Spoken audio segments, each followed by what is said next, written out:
Et salut à tous les amis, c'est CryptoPartage, c'est un plaisir de vous retrouver pour cette vidéo d'analyse du 15 octobre 2021. J'espère que vous portez tous très bien. En tout cas, du côté du BTC, ça va plutôt bien. Regardez, 59 400 $. On est même venu chercher les 60 000 $. Donc vraiment, on se rapproche tout proche de l'ATH qui est aux alentours des 65 000 $. Donc plus 3% pour le BTC aujourd'hui. Du côté des altcoins, on a quasiment seulement Ethereum qui a suivi un petit peu la cadence, avec notamment hier un petit tour au-dessus de 3800 $, donc c'est plutôt positif. Solana aussi qui est pas trop mal, 160 $. Et Matic, donc Polygon, qui nous imprime plus 20%, que je vais analyser dans la deuxième partie de la vidéo. Pour le reste des altcoins, on reste plus ou moins sur place, voire même on corrige un petit peu. Restez bien tout au long de la vidéo, et je vais notamment faire un petit point sur comment sortir un petit peu du bull run et comment préparer en fait la sortie, la fin du bull run. Comme d'habitude, pensez à la petite tradition, le petit pouce bleu, le petit commentaire. Je dédicace toutes les personnes qui lâchent à chaque fois un petit commentaire. Vraiment, merci beaucoup à vous tous. Et les nouvelles personnes, n'hésitez pas à rejoindre la chaîne YouTube, puis mes différents réseaux sociaux, donc Twitter, Insta et le Discord. Allez, on va débuter avec ce rapport de Bloomberg qui est très intéressant puisqu'il porte sur les ETF Bitcoin. J'en ai pas trop parlé sur la chaîne, bizarrement. Je sais que pas mal de mes collègues youtubeurs notamment en ont beaucoup parlé, donc je pense que voilà, vous avez vu la news, hein. Il y a des ETF Bitcoin qui sont en cours d'étude auprès de la SEC et qui doivent, la SEC va devoir donner sa décision, trancher si elle accorde les ETF ou non. Et là, du coup, on a Bloomberg qui nous dit qu'il y a de grandes chances que le régulateur soit d'accord pour approuver les ETF, et ce, dès la semaine prochaine. Donc ça, c'est quelque chose de très important d'un point de vue fondamental sur le BTC. Donc on va suivre ça de très près. Maintenant, la vraie question à se poser, c'est est-ce que tout cet engouement autour des ETF va se terminer en mode sell the news? Parce que là, je vous le rappelle que là, potentiellement, la semaine prochaine, on aura un premier ETF qui pourrait être accepté par la SEC. Donc la news serait présente, la news tomberait, mais est-ce que du coup, ça va se terminer en mode sell the news et du coup, peut-être marquer le top du bull run? C'est pour ça qu'on peut aller très vite en bull run. Là, le bull run peut débuter dans les jours qui arrivent, les heures qui arrivent, on peut péter l'ATH, aller très vite chercher les 80 000 $ par exemple, et semaine prochaine, on a l'ETF qui est validé par la SEC et on assiste à un gros sell the news. Personnellement, c'est un scénario qui est possible. C'est pour ça que je vous dis que moi, je pense prendre des profits aux alentours de 75 000, 80 000 $ sur le BTC.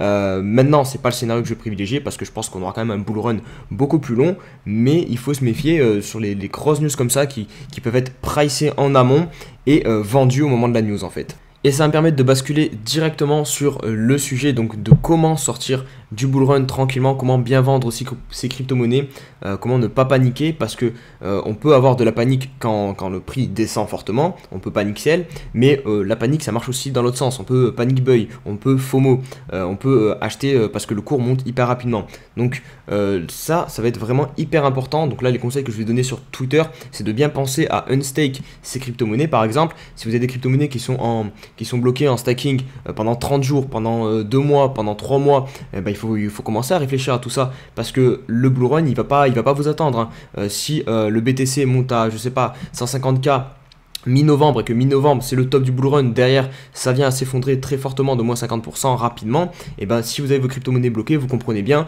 que vous ne pourrez pas vendre et que du coup vous vous retrouverez avec des cryptos bloqués pendant le bear market.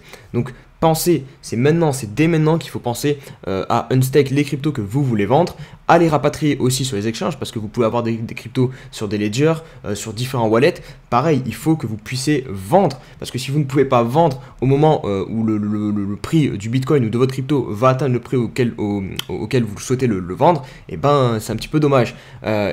Puis aussi positionner des ordres de vente ou des stop loss. En gros, faire son plan à l'avance. Comme je vous le dis tout le temps, toujours son plan à l'avance. Mais là, ça va prendre réellement tout son sens parce que réellement, on n'est pas prêt à un bull run. Vos émotions, surtout l'euphorie, va être décuplée. Les prix vont monter très vite.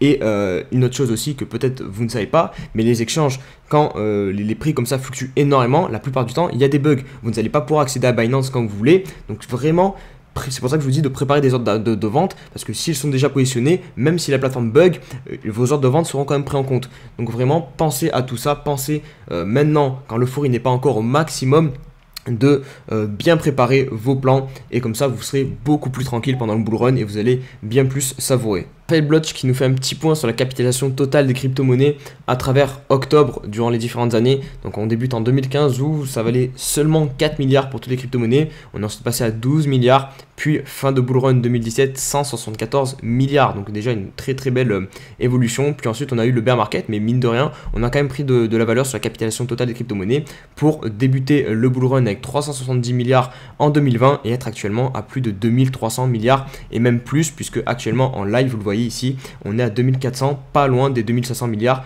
qu'on a même touché aujourd'hui. Regardez ici, on est venu faire un pic à 2500 milliards. Un pays de plus qui donne son avis sur le BTC, il s'agit du Mexique, donc c'est un pays d'Amérique latine, et vous le savez qu'en Amérique latine et en Amérique du Sud, juste en dessous, les pays sont plutôt crypto-friendly envers le Bitcoin, avec notamment, vous le savez aussi, l'adoption par Salvador comme monnaie officielle du BTC. Et là, donc le président López Obrador, au cours d'une conférence de presse, vient de dire qu'il n'avait pas du tout l'intention de rendre le Bitcoin comme monnaie légale dans son pays, et même qu'il était plus contre le BTC et qu'il préférait même se concentrer sur l'évasion fiscale plutôt que adopter le BTC dans son pays. Cependant, on a quand même pas mal d'autres partis politiques qui sont clairement en désaccord, qui montrent l'opposition contre cette opposition du chef de l'État contre le BTC, et on a même Ricardo Salinas Pliego, qui est un milliardaire mexicain assez influent, qui a révélé que que le Bitcoin représentait 10% de ses liquidités. Et on se retrouve pour l'analyse du BTC. On va débuter par le 4 heures comme souvent. Vous le voyez, nouveau point haut, 60 000 $, donc prix psychologique. Donc c'est normal, on trouve un petit peu de résistance là actuellement. Et c'est très léger pour le moment. Vous voyez, on s'est même pas fait bien repousser. Donc ça reste plutôt bull, hein. Franchement, je vais pas vous mentir, ça sent réellement bon, hein. Je vois pas comment on pourrait ne pas aller chercher l'ATH là. Actuellement, on est à moins de 10% de l'ATH, environ 8%. J'ai calculé tout à l'heure. Donc on est vraiment tout proche. La dernière grosse zone de résistance pour moi, c'est celle-ci là que je vous avais dit, avec le volume profile notamment, qui s'étendait jusqu'à 58 000 $, 59 000 $, vous voyez ici. Mais dès qu'on passe au dessus, on a très peu travaillé le prix. Et voilà, on sera en price discovery en fait concrètement. Pour moi, on est à l'aube d'un mouvement explosif sur le BTC à la hausse, et ça peut se faire vraiment dans les jours qui arrivent. Peut-être pas le week-end parce que les professionnels ne seront pas là, ça serait préférable en fait que ça se fasse lundi. Après ça peut se faire ce week-end, mais vraiment pour moi dans les prochains jours on peut clairement voir le BTC exploser à la hausse et partir en price discovery, hein. C'est vraiment le scénario le plus probable. Maintenant je vous dis pas de payer de FOMO ici, non du tout, on reste quand même sous résistance à l'approche d'un ATH, donc potentiellement on peut faire des figures en style double top. Je vais vous montrer le weekly. Hop, sur le weekly, on peut venir faire un double top. Mais personnellement j'y crois pas, mais ça reste possible. Donc n'achetez pas, venez pas FOMO ici, attendez des confirmations, des clôtures daily au-dessus de la TH, des clôtures weekly au-dessus de la TH. Là ça sera des réelles confirmations haussières, peut-être du volume aussi, parce que pour le moment vous le savez, on n'a pas de volume, donc peut-être qu'on aura une reprise des volumes ici à la cassure de la TH, ça serait intéressant.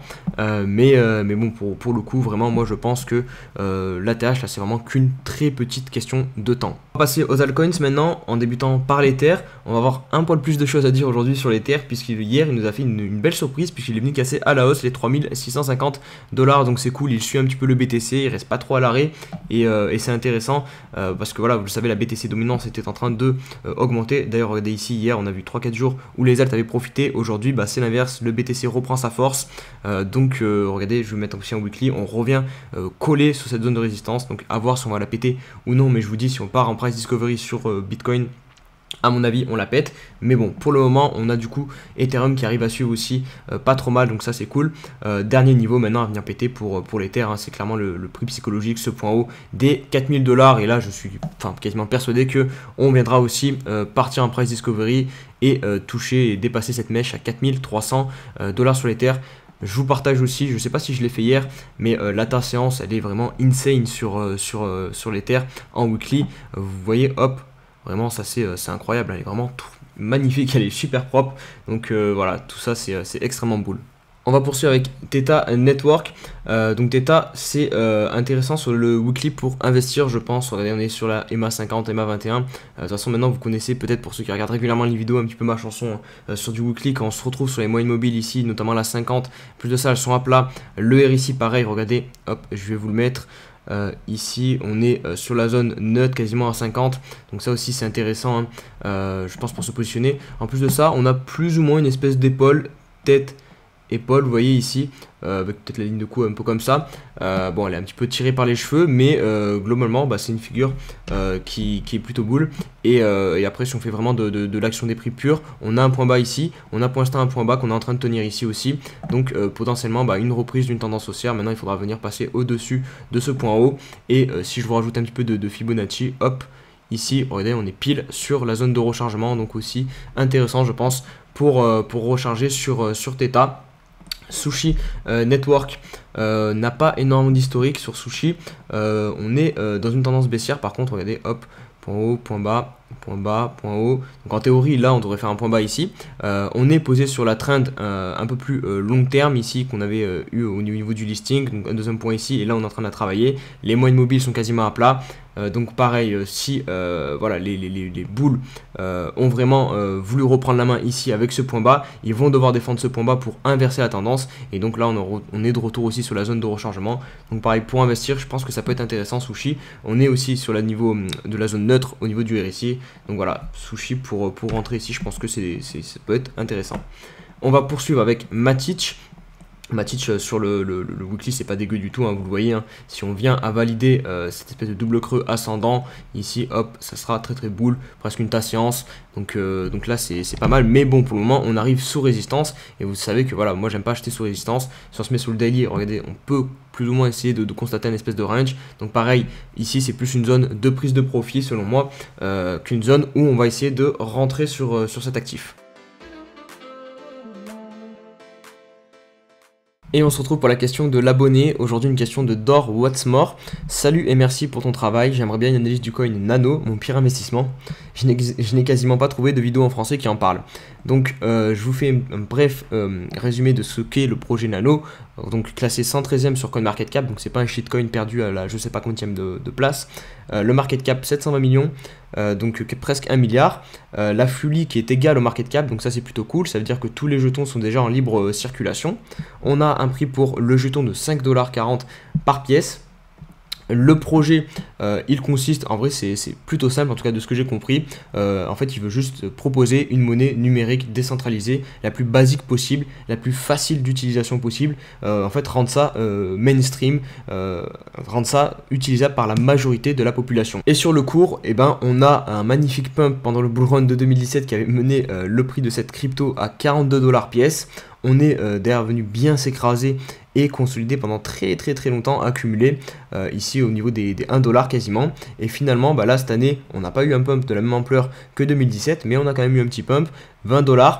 Et là pour le moment la zone d'accumulation est finalement bien défendue. Donc je pense que voilà, si jamais on a un deuxième bull run lancé par le BTC là dans les jours et semaines à venir, vous le voyez ici, le point bas est pour le moment défendu, donc c'est intéressant. On aura je pense un pump aussi sur cette crypto. Alors jusqu'à où je sais pas, voilà, ça dépendra un petit peu de la folie que prend le marché, parce que fondamentalement je suis pas sûr que ça soit voilà, un projet qui change le monde, puisque je pense qu'il y a d'autres cryptos qui font ce que fait Nano en mieux, mais voilà, en tout cas d'un point de vue purement analyse technique, regardez, on est sur les moyennes mobiles qui sont à plat, RSI à plat aussi. Donc voilà, vous le savez, j'aurai le même discours que sur les autres cryptos que je vous ai présentés. Ici je pense que pour investir, mettre une petite pièce, c'est pas déconnant. Voilà les amis, pour cette vidéo, j'espère qu'elle vous a plu. Si c'est le cas, n'hésitez pas comme d'hab à mettre un petit pouce bleu et à me rejoindre sur mes différents réseaux sociaux. N'oubliez pas aussi Twitch, et on se retrouve demain pour une nouvelle vidéo. Allez, ciao ciao.